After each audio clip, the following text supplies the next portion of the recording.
எல்லாம் வல்ல இறைவனின் பொற்பாதங்களை மனம் மொழி மெய்யால் போற்றி பணிகிறேன்.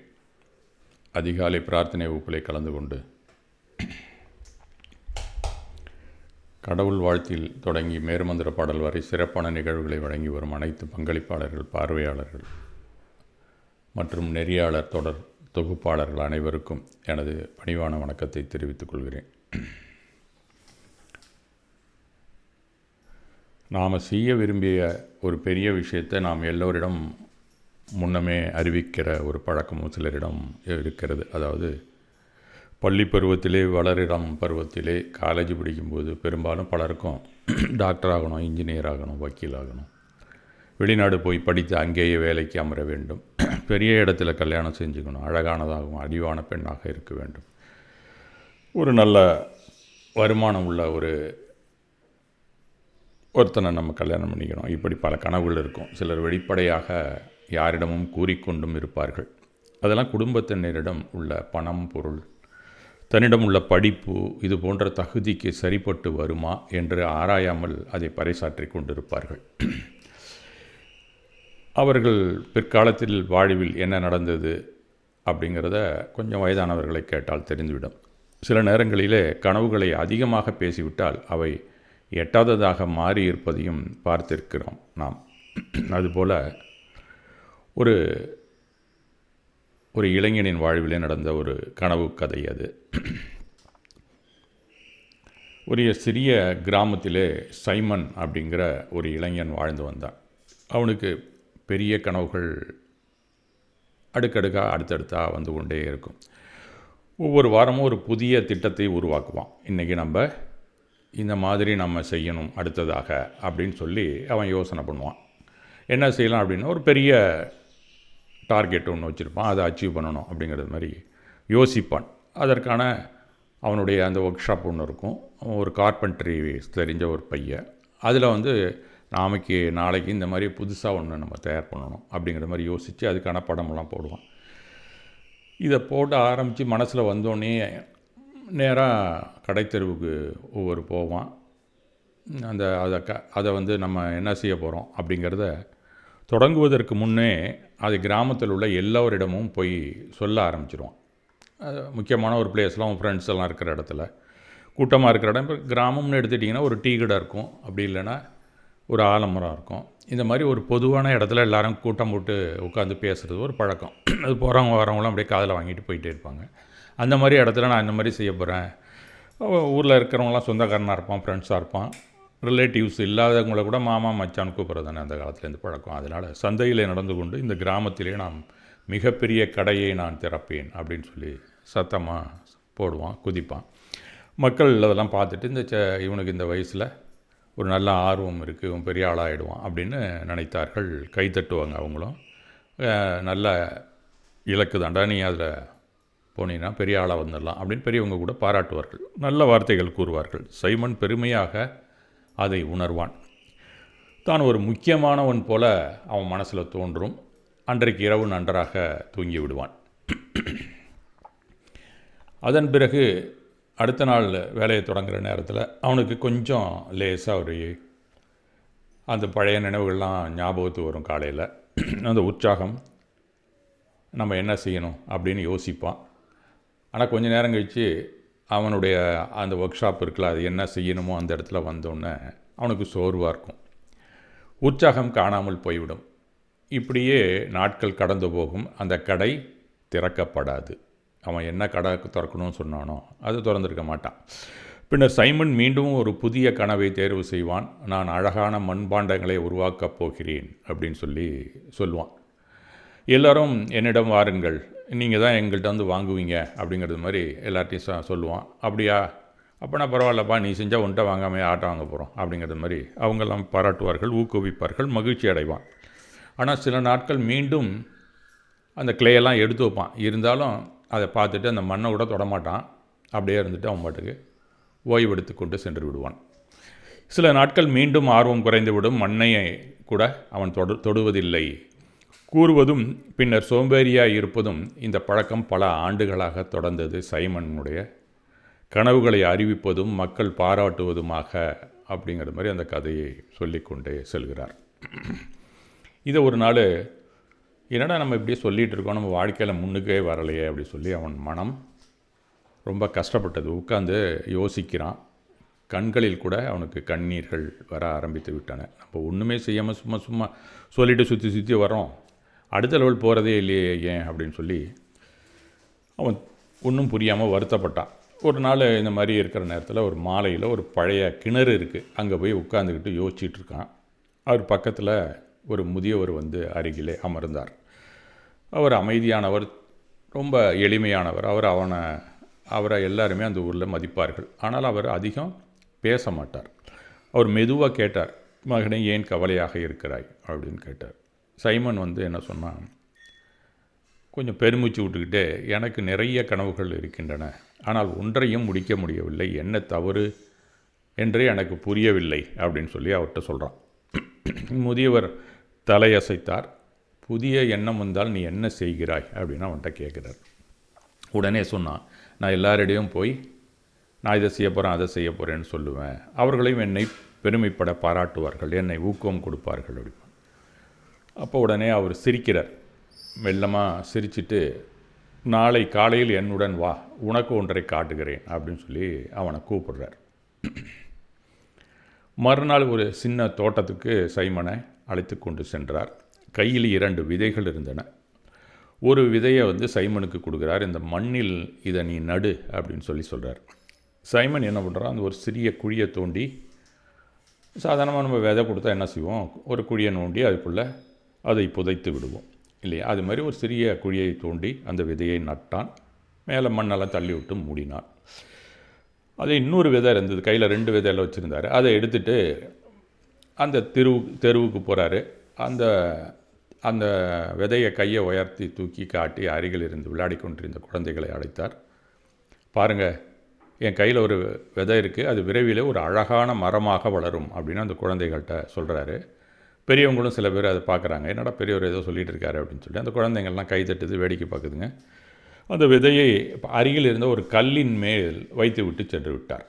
கிட்டக்கே ஒரு பாறை மாதிரி இருக்குது, அது மேலே அதை வைத்து கொண்டு சென்று விட்டார். சில நாட்கள் கடந்தன. மண்ணில் புதைக்கப்பட்ட விதைக்கு அவர் அந்த பையன் அவனை விட்டு கொஞ்சம் கொஞ்சமாக தண்ணி ஊற்றுதல் அப்படின்னு சொல்கிறார். அவன் டெய்லி கொஞ்சம் தண்ணி ஊற்றிக்கிட்டே வரான். மெதுவாக ஒரு பச்சை முளை மண்ணிலிருந்து மேலே வந்தது. வாரங்கள் கழிந்து அது வளர்ந்தது. ஆனால் அந்த கல்லின் மேல் போட்ட விதை இருக்குல்ல, வெயிலில் உலர்ந்தது. பறவைகள், எறும்புகள் போன்றவை அதை தின்றன. அது ஒருபோதும் விளைக்கவில்லை. சில வாரங்களுக்கு பிறகு மண்ணிலிருந்து ஒரு சிறிய தாவரம் வலிமையாக நின்றது. எங்கே மண்ணிலே புதைத்தமோ அந்த விதை அதை வந்து அழைச்சிட்டு போய் அந்த பையன்கிட்ட காமிக்கிறார். அந்த முதியவர் காமிச்சிட்டு சொல்கிறார், சைமன், ஒரு விதை வளர அமைதி தேவை. அது இருளில் மறைந்து இருக்க வேண்டும். அதை வெளியில் வைத்து பேசினால் அது உலர்ந்து போகும். நான் வெளியில் வச்ச அந்த விதை எப்படி முளைக்கல, நீ வச்ச அந்த மண்ணுக்குள்ளே புதைத்து வைத்தாயே இருளுக்குள், அது எப்படி முளைத்து தாவரமாக வந்திருக்கிறது, நாளைக்கு இது பெரிய மரமாகும் அப்படிங்கிறது மாதிரி அவன்கிட்ட சொல்கிறாரு. அதை பார்த்தோன்னே இவனுக்கு அப்போ தான் மனசுக்குள்ளே ஒரு பொறி தட்டுது. சைமனின் உள்ளத்தில் மாற்றம் புரிந்தது. அவர் கூறியதற்கான அர்த்தத்தை புரிந்து கொண்டான். அப்போ தான் தெரிஞ்சுது. உடனே இந்த மாதிரி ஒரு காரியம் செய்கிறேன்னா, நீ உன் கனவுகளை முன்கூட்டியே பகிர்ந்தாய், மக்கள் பாராட்டுவார்கள். அந்த பாராட்டை உனக்கு ஏற்கனவே சாதித்த உணர்வை தந்து விடுகிறது. உன் மனம் வேலை முடிந்துவிட்டது அத்துடன் என்று சொல்லி நீ மீண்டும் சோம்பேறித்தனத்திற்குள் நுழைந்து விடுகிறாய். அதனால் உழைக்கும் நீ எப்போவுமே வெளியில் போய் இதுதான் நான் செய்ய போகிறேன் அப்படிங்கிற முறையை சொன்னாக்கா உழைத்து விட்டதாக நினைத்து கொண்டு நீ நெறித்து விடுகிறாய். அதுதான் நீ உன்னுடைய சாதனையாக நீ கருதி கொண்டிருக்கிறாய். ஆனால் சாதனை உன்னுடைய கைகளுக்குள் வராததுனால நீ வருத்தப்பட்டு கொண்டிருக்கிறாய் அப்படிங்கிறது மாதிரி அதற்கு விளக்கம் கொடுக்கிறார். சைமன் அப்போது தான் முழுவதுமாக நாம் என்ன தவறு செய்தோம் அப்படிங்கிறத உணர்கிறான். 2 கரம் கூப்பி அவரை வணங்குகிறான். அவர் எப்போதும் வார்த்தைகளில் மட்டுமே சாதனை செய்ததாக சொல்லி மகிழ்ந்தான். அவர்கிட்ட சொல்கிறேன், நான் இனிமேல் எதாக இருந்தாலும் யார்கிட்டையும் சொல்லாமல் அந்த இலக்கை நானே மனசில் வச்சுக்கிறேன், அதுக்கான முயற்சிகளை செய்கிறேன். பின் நான் சாதனை புரிந்த பின் மற்றவர்களிடம் கூறுகிறேன் அப்படின்னு சொல்லிட்டு வந்துடுறான். அன்றைக்கு அந்த இரவு அந்த மாதிரி நாம் இருக்கிறது தான், இனிமேல் நம்மளுடைய ஐடியாவை மாற்றிக்கிறது இல்லை அப்படின்னு சொல்லிட்டு அவரை விட்டு விலகி தன் வீட்டை நோக்கி வருகிறான். இந்த முறை யாரிடமே சொல்லாமல் அவன் என்ன செய்யலான்னு யோசிக்கிறான். அங்கே வீட்டில் போய் உட்காந்து அங்கே இருக்கிற மரங்களெல்லாம் எடுக்கிறான், விளக்கு எடுத்து யோசிக்கிறான் அன்றைக்கி நைட்டு. அப்போ மரவேலை செய்யக்கூடிய ஒரு உற்சாகம் அவனுக்கு வருகிறது. அப்போ அவனுக்கு கொஞ்சம் சோர்வாக இருந்தாலும் அவன் பெருசாக எடுத்துக்கலை அந்த நேரத்தில். உடனே உட்கார்ந்து அது என்ன மாதிரி செய்யலான்னா ஒரு நாற்காலி செய்யலாம் அப்படிங்கிறது மாதிரி அவன் யோசிக்கிறான். சரி, அதில் அந்த நாற்காலி செய்யறதுக்கு என்ன செய்யணுமோ அந்த சட்டத்தை எடுத்து அதனுடைய அளவெல்லாம் எடுத்து அதை இழைக்கிறான். நீளாகலங்கள் எவ்வளோ வைக்கணுமோ வைக்கிறான்.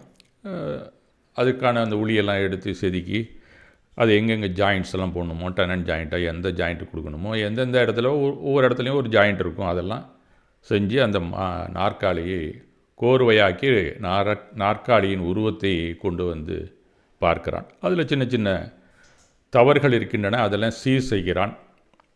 அது முழுமையான ஒரு நாற்காலியே ஆகினது. அதை பார்த்து மிகவும் சந்தோஷப்படுகிறான். சந்தோஷப்பட்டு இவனே அதில் அமர்ந்து பார்க்கிறான். அப்போது அவனுக்கு ஒரு பெருமையாக இருக்குது, பாரு, இந்த நாற்காலியை நம்ம தான் உருவாக்கியிருக்கோம், இது உழைப்பு, இந்த உழைப்பினால் எனக்கு எடுத்த பெருமை அப்படின்னு சொல்லி அவன் தன்னைத்தானே பாராட்டி கொள்கிறான் அவனுடைய செயல்பாடு முடிந்த பின்.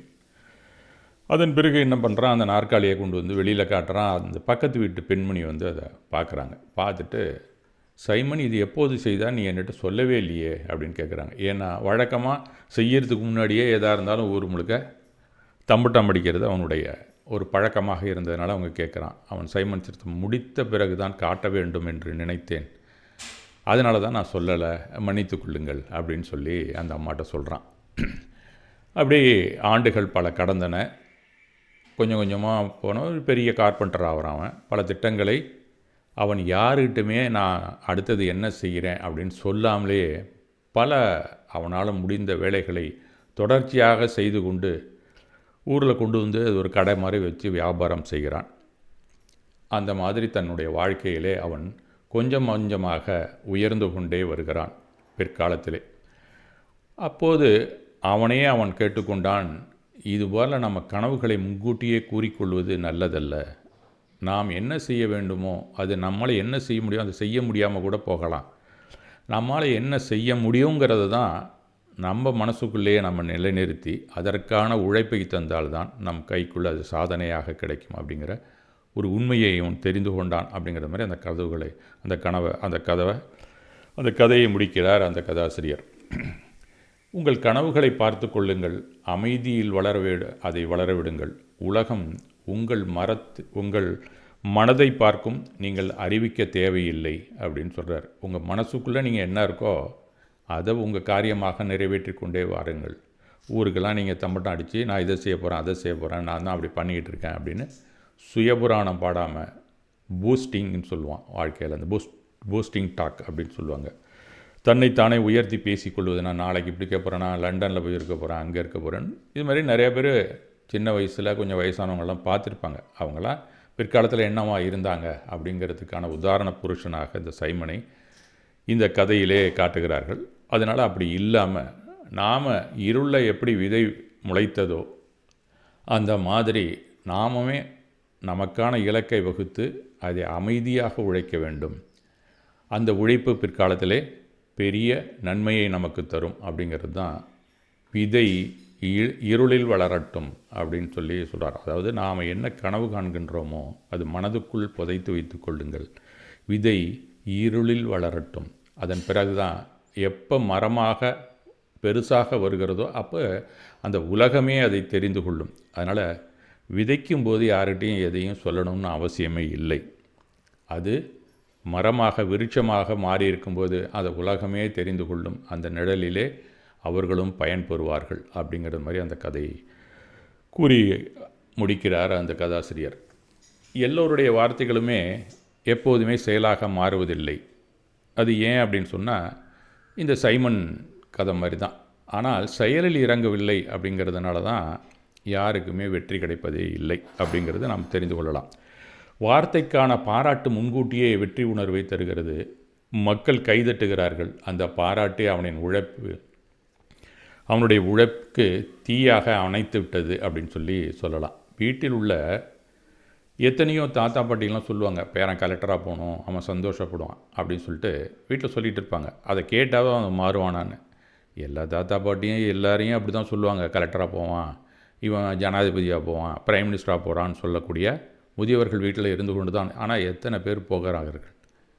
அதை கேட்டுட்டு புலகாங்கிதம் அடைந்து எப்பயும் போல் விளையாடி கொண்டு இருக்கக்கூடிய குழந்தைகள் கடைசி வரி அப்படியே தான் காலத்தை தள்ளி கொண்டிருக்கும். அதனால் கனவுகள் விதை போன்றவை. விதை இருளில் வளர வேண்டும். இங்கே கனவு அப்படின்னு சொல்கிறது எதிர்காலத்தை பற்றிய கனவு. இப்போ அப்துல் கலாம் சொன்னார்ல, கனவு காணுங்கள், அந்த கனவு தான் சொல்கிறாங்க. நீங்கள் கடந்த கால கனவுல கண்ணை மூடிக்கொண்டு தூங்கும்போது வருகிறதே அந்த கனவை சொல்லவில்லை. எதிர்கால கனவு, நாம் என்னவாக ஆக வேண்டும் அப்படிங்கிற மாதிரி ஒரு கனவை தான் அப்துல் கலாம் சொல்கிறார். அந்த மாதிரி அந்த கனவுகள் விதை போன்றவை. விதை இருளில் வளர வேண்டும், அமைதியில் பாதுகாக்கப்பட வேண்டும். வெளியில் வைத்தால் உலர்ந்து போகும். செயலால் வரும் பெருமை உண்மையானது.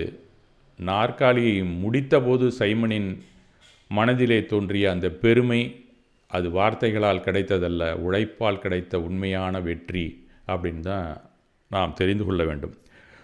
சொல்லுவதால் அல்ல, செய்வதால் தான் வாழ்க்கை மலரும். ஒரு காரியம் வெற்றி அடைய வேண்டுமென்றால் தன்னம்பிக்கையோடு செயல்பட வேண்டும். ஆனால் வெறும் தன் மீதான நம்பிக்கையே சாதனையை கொண்டு வராது. அதுபோல் தெய்வ நம்பிக்கை மட்டுமே வெற்றியை நமக்கு தராது என்பதும் உண்மை. இதை தான் சமணம் நமக்கு வலுவாக கூறுகிறது. சில தெய்வத்தை மட்டுமே நம்பிக்கொண்டிருப்பார்கள். அந்த சாமியை கும்பிட்டுட்டு இருந்தாலும் நம்ம மோட்சத்துக்கு போயிடலாம், அந்த தரிசனமே நமக்கு போதும் அப்படின்லாம். அப்படியெல்லாம் இல்லை அப்படிங்கிறது அதுக்குள்ளே நம்ம என்ட்ரி லெவலில் இருக்கும்போதே நம்ம புரிந்து கொள்ள வேண்டும். தன்னால் என்ன செய்ய முடியுமோ அதுவரை செய்து பார்த்தால் மீதம் உள்ளதை தெய்வம் பார்த்து கொள்ளும் என்று சொல்வது கூட முழுமையாக ஏற்றுக்கொள்ள முடியாது. என்றோ செய்த முயற்சிக்கான ஊதியம் கிடைக்காமல் இருந்தால் அது வேண்டுமானால் இப்போது கிடைக்க வாய்ப்புள்ளது அப்படிங்கிறதான் புண்ணிய பலனாக அந்த கர்மா தியரி கூட சொல்கிறது. அதனால் தெய்வத்தை நம்புங்கள் என்று கூறுகிறார்கள். தெய்வம் இருப்பது எங்கே, அது இங்கே அப்படிங்கிற மாதிரி நம்ம மனசுக்குள்ளே தான் அந்த தெய்வம் இருக்கிறது. நாம் மனம் வைத்து முன்னேறினால்தான் நம்ம வாழ்க்கை முன்னுக்கு வரும். ஏதாவது மனதில் அறிவாற்றல் தான் அது நமக்கு தெய்வமாக நம் முன் எப்போதுமே தோன்ற வேண்டும் அப்படிங்கிறத இந்த கதை நமக்கு கூறுகிறது. சமணத்தின் கொள்கையும் இதைத்தான் வலியுறுத்துகிறது. முயற்சியே திருவினையாக்கும் என்பதே உயரிய வாழ்க்கு, தெய்வ வாக்கு. தன்னம்பிக்கையுடன் விடாமுயற்சி அப்படிங்கிற ஒரு விஷயம் சேர்ந்தால்தான் எந்த காரியமுமே துவக்கத்தை விட்டு அடுத்த இடத்துக்கு நாம் நவர முடியும். முயற்சியோடு நின்னால் கூட அது முடிவடைந்ததாக சொல்ல முடியாது. முயற்சி எடுத்தோன்னே தொடரணும் அந்த முயற்சி. எப்போ, என்றைக்கு நீ இலக்கை எட்ட வேண்டும் என்று நினைக்கிறாயோ, என்ன இலக்கை நீ தழுவ வேண்டும் என்று நினைக்கிறாயோ அதன் வரை அந்த முயற்சி தொடர்ந்து கொண்டே இருக்க வேண்டும். அப்படிங்கிறது தான் விடாமுயற்சி. இதுதான் செயலாற்றுவது அப்படிங்கிறதுக்கான இலக்கணம். அத்துடன் அனுபவ அறிவும் தேவை. அப்போ தான் பெரியவர்களுடைய நம்ம நட்பு நமக்கு தேவைப்படுகிறது. அவர்கள் என்ன கூறுகிறார்களோ, நீ எப்போ குறைச்சலான காலத்தில் உன்னுடைய சாதனை நீ கையிலே கொண்டு வரலாம் அப்படிங்கிறதுக்கான ஆலோசனைகளையும் அறிவுரைகளையும் வழங்குவதற்கு பெயர் தான் அந்த அனுபவ அறிவு அப்படிங்கிறது. அது நம்ம விட முன்னாடி இருக்கிறாங்க யாரோ, முன்னாடி யார் அந்த இலக்கினை எட்டினார்களோ அவர்களை அணுகி நாம் அந்த மாதிரி வாழ்க்கையில் முன்னுக்கு வரணும் அப்படின்னு நாம் முடிவு செய்ய வேண்டும். அந்த அறிவு உள்ள மனிதர்கள் நமக்கு கிடைக்கவில்லை என்றால் அதற்கான நூல்கள் பல இப்போ கிடைக்க ஆரம்பித்து விட்டது. அவர்கள் தன்னுடைய அனுபவ அறிவை நூல் வடிவிலே வார்த்தைகளாக நமக்கு அமைத்து கொடுத்திருக்கிறார்கள். அதை நாம் படிக்க ஆரம்பித்தா கூட அடுத்த லெவல் நாம் அந்த சாதனையை நோக்கி பயணிக்க முடியும். அது மட்டுமல்ல, நாம் சென்று கொண்டிருக்கக்கூடிய பாதை சரியான முறையில் தான் செய்தால் நம்ம இலக்குக்கான பாதையில் தான் சென்று கொண்டு இருக்கிறோமா அப்படிங்கிறதையும் நாம் கவனிக்க வேண்டியது மிக மிக அவசியம். அதற்கு பெயர் எச்சரிக்கை உணர்வு. இந்த எச்சரிக்கை உணர்வும் இருந்தால்தான் நாம் இலக்கை குறிப்பிட்ட நாளுக்குள்ளோ அதற்கு முன்னமேயோ நாம் செய்து சாதனை புரிந்திருக்கலாம் அப்படிங்கிறதும் நாம் இந்த கதையின் வழியாக நாம் தெரிந்து கொள்ளலாம். ஒவ்வொரு கதையிலுமே இந்த மாதிரி பல விஷயங்கள் நமக்கு எடுத்து சொல்லப்படுகிறது. ஆன்மீகத்தை எடுத்துக்கிட்டால் கூட வேடிக்கையான சில கதைகள் கூட இதில் இருக்கின்றன. எப்படின்னு கேட்டால், ஒரு துறவி அந்த ஒரு ஊருக்கு வர்றார். அந்த ஊருக்கு வரும்போது அங்கே இருக்கிறவங்களாம் அவரை பார்க்குறது, அவர் பாட்டுக்கு போயிட்டே இருப்பார். எப்போ வந்தாலும் அப்படியே ஏதாவது ஒரு இடத்துல ஏதாவது வாங்கி சாப்பிடுவார், போயிட்டே இருப்பார். அதை அந்த கடைக்காரன் ஒருத்தன் பார்த்துட்றான். உடனே ஓடுறான், கடையிலேருந்து இறங்கி ஓடி போய் அவரை போய் கும்பிட்றான், காலில் விழுவுறான். நீங்கள் எனக்கு ஆசீர்வாதம் பண்ணணும் அப்படின்னு சொல்லி நான் சொல்கிறான். நீங்கள் சொல்கிற கருத்துக்கள்லாம் எனக்கு ரொம்ப பிடிச்சிருக்கு, நீங்கள் ஏதாவது சொல்லணும்னா அவர் ஏதாவது சொல்லுவார். சொல்லிவிட்டு நான் உங்கள் கூடயே வந்துடணும் போல் இருக்கணும்னா, அப்புறம் வந்துடுறேன், நீ வந்துட்டீங்கன்னா ஆன்மனில் நான் தேடலாம் அப்படின்னு சொல்லி கூப்பிட்றாரு அவனை. இல்லை நான் இப்போ தான் கடை வச்சு ஒரு 7-8 வருஷம் தான் ஆச்சு, பசங்கள்லாம் வேறு பிறந்துட்டாங்க, கொஞ்சம் படிச்சுக்கிடுச்சு, ஒரு வேலைக்கு அனுப்பிட்டு பொறுப்பை முடிச்சுட்டு வந்துடுறேன் அப்படின்னு சொல்லுவான். அதுமாதிரி வரும்போதெல்லாம் அடுத்தது ஒரு சில ஆண்டுகள் கழித்து வருகிறார். அப்போவும் அவர்கிட்ட போய் காலைல விழுந்து ஆசீர்வாதம் வாங்கிட்டு, நீங்கள் தான் எனக்கு ஆசீர்வாதம் பண்ணணும், நான் கொஞ்ச நாளாக உங்களோட வந்துடுறேன் அப்படின்னு சொல்லி சொல்லுவான். சரி இப்போ தான் வாயேன் அப்படின்னு சொல்லி கூப்பிடுவார். இப்போ தான் பெரியவனுக்கு கல்யாணம் ஆகிருக்கு, அடுத்தவனுக்கு கல்யாணம் பண்ணணும் அப்படின்னு சொல்கிறான். இப்படியாக போய்கொண்டே இருக்கிறது. ஒரு 10 ஆண்டுகள் கழித்து அவர் மறுபடியும் அந்த பக்கமாக அதே கடைய வீதியிலே வந்து கொண்டு இருக்கிறார். அப்போ ஒவ்வொருத்தங்களாம் வரும்போது ஒருத்தன் காலில் விழுந்து கும்பிட்டுட்டு அவர்கிட்ட பேசுகிறான். நான் வந்து ரெகுலராக எங்கள் அப்பா தான் வந்து உங்கள்கிட்ட பேசிகிட்டு இருப்பாங்க, நான் வேடிக்கை தான் பார்த்துருக்கேன், நான் அவரோட பெரிய பிள்ளை தான், அவர் உங்கள் கூட வரணும்னு சொல்லிவிட்டு கடைசியில் அவர் இறந்து போயிட்டார் அப்படின்னு சொல்லுவார். அவர் அந்த பையனை பார்த்து சிரிப்பார். சிரிச்சுட்டு என்ன சிரிக்கிறீங்கன்னு, இப்போவும் உங்கள் அப்பா வரமாட்டார் அப்படின்னா, அவர் தான் செத்து போயிட்டார் அதனால் வரமாட்டார் அப்படின்னு சொன்னோன்னே பக்கத்துலேயே ஒரு நாய் நிற்கிது. அந்த நாயினுடைய தலையில் ஒரு தட்டு தட்டுறார். அதுகிட்ட கேட்குறார், இப்போ நீ என் கூட வரியா அப்படின்னு கேட்குறார். அப்போ அந்த நாய் சொல்லுது, நான் ரொம்ப கஷ்டப்பட்டு இந்த சொத்து இந்த கடையெல்லாம் உருவாக்கியிருக்கேன், இவனுக்கு அந்தளவுக்கு வியாபாரம் பண்ண தெரியாது, அவன் இஷ்டத்துக்கு கடனை வாங்கி அவனை ஓட்டாண்டி ஆக்கிடுவான், அது சரியாக அவன் செய்கிறானான்னு பார்த்துட்டு வந்துடுற சாமி, இன்னும் கொஞ்ச நாளைக்கு இங்கே இருக்கேன்னு சொன்னிச்சான் அந்த நாய். அந்த மாதிரி தான் ஆன்மீகத்தில் கூட நாம் எதை செய்யணும்னு சொல்லி கொண்டு தான் இருக்கிறோமோ ஒழிய அடுத்த லெவலுக்கு போகிறோமா அப்படிங்கிறது கூட ஒரு வேடிக்கையான இந்த கதையிலிருந்து நாம் தெரிந்து கொள்ளலாம். ஆக அதிக பேச்சு அகங்காரத்தின் வெளிப்பாடு அப்படின்னு தான் சமணம் கூறுகிறது. சைமன் கனவுகளை அறிவித்தான், அவனுக்கு கிடைத்தது பாராட்டு. ஆமாம், அது இதமான ஒரு தீய உணர்வு தான். எப்போ பாராட்டுக்கு நாம் மயங்குறோமோ அது தீய உணர்வு, அது அகந்தை, நான் அப்படிங்கிற என்னால் முடியும் அப்படிங்கிற ஒரு தலைக்கணத்தை தான் நமக்கு கொடுக்கும். அப்படிங்கிறது தான் சமணம் நமக்கு எடுத்து கிடைக்கிறது. நான் இதை செய்வேன், நான் பெரிய சாதனை செய்ய போகிறேன், எல்லோரும் பாராட்டிட்டாங்கள்ல, நம்மளால் செய்ய முடியும் அப்படின்னு நினைக்கிறது நமக்கு ஒரு போலியான ஒரு இன்பத்தை தரக்கூடிய ஒரு சொல் அது அப்படிங்கிறதான் சொல்கிறாங்க. அது அகங்காரத்தின் வெளிப்பாடு. அப்போது ஆன்ம சுத்தம் குறைகிறது அப்படின்னு தான் சமணம் நமக்கு எடுத்துரைக்கிறது. அதுபோல் வார்த்தை, நாம் செய்யாமலே ஒரு வார்த்தையை மட்டும் சொல்லி கொண்டிருக்கிறோமே, அது கர்மத்தை உருவாக்கும். புகழ் விருப்பம் பந்தத்தை உருவாக்கும். பேசுவது சக்தியை வீணாக்கும். ஒரு முனிவர் தவம் செய்வார். அவர் நான் தவம் செய்கிறேன்னு யார்ட்டையும் சொல்லிக்கொண்டு இருப்பதில்லை. அவர் அமைதியாக அந்த தவத்தை நிறைவேற்றுவார். அவர் செய்த தவம் பின்னாளில் அவருக்கு பெரிய நன்மையை தரும். அதோடு அவர் மோட்சத்துக்கு போகணுன்னா போயிட்டே இருப்பார், அவ்வளோதான். விதை மண்ணுக்குள் இருளில் இருந்தது, அது மாதிரி அவருடைய மனத்திற்குள் அந்த தபம் மறைவாக இருந்தது, அதனால் அவர் வெற்றியடைந்தார் அப்படிங்கிறது தான். வெளிப்படையான சத்தம் வளர்ச்சியை தராது, உள்ளார்ந்த சாந்திதான் விடுதலையை தரும். புகழ் விருப்பம் புதிய கர்ம பந்தம். நாம் சாதனை செய்யும்போது பாராட்டுக்காக செய்தால் அது பந்தம், ஆத்ம சுத்திக்காக செய்தால் விடுதலை. இதைத்தான் நமக்கு சமணம் கூறுகிறது. கனவு என்பது ஆத்ம சாத்தியம், மௌனம் என்பது சாதனை, உழைப்பு தவ வாழ்வு, நிறைவு உள்ளார்ந்த ஆனந்தம் அப்படிங்கிறத நாம் தெரிந்து கொண்டு அந்த வழியிலே பயணிப்போம். அமைதியாக செய்த சாதனை ஆத்மாவை உயர்த்தும், அறிவிக்கப்பட்ட சாதனை அகங்காரத்தை உயர்த்தும் என்பதை புரிந்து கொள்வோம். மீண்டும் ஒரு நாள் சந்திக்கலாம்.